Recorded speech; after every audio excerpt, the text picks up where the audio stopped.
Shoemall.com, shoemall.com, shoemall.com. Yeah, I bet you can't say shoemall.com 3 times fast. Go, try it. It's March 25th, and I am going to read you a little bit of The Hobbit. J.R.R. Tolkien wrote The Hobbit back in 1937. Also wrote the Lord of the Rings books, which you may know of.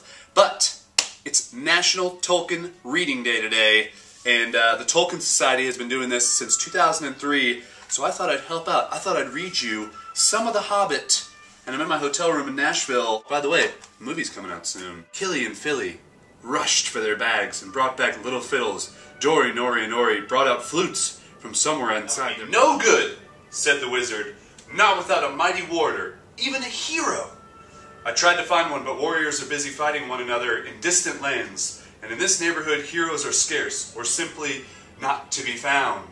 Ooh, it's getting good. My birthday present! Curse it! How did we lose it? My precious! Yes, that's it. When we came this way last, when we twisted that nasty young squeaker, that's it. Curse it! What's a burrow hobbit got to do with my pocket anyways, said William. And can you cook them, said Tom.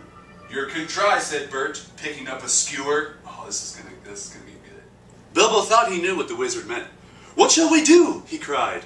If he leads all the wargs and the goblins down here, we shall be caught and killed. I thought you said it was not to friend of others. So I did, and don't be silly. You had better go to bed. Your wits are sleepy. Poor Mr. Baggins.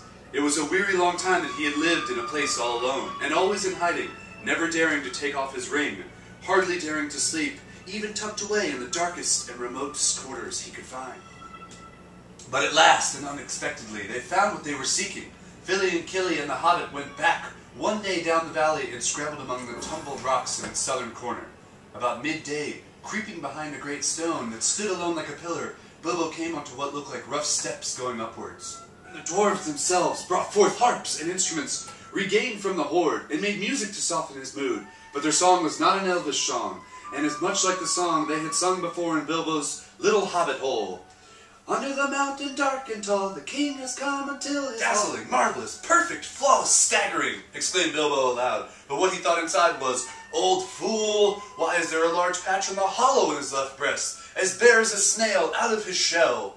After he had seen that Mr. Baggins' one idea was to get away, well, I must really not detain your magnificence any longer, he said, or keep you from much needed rest. Ponies take some catching, I believe, after a long start, and so do burglars. He added as a pairing shot as he darted back and fled up the tunnel.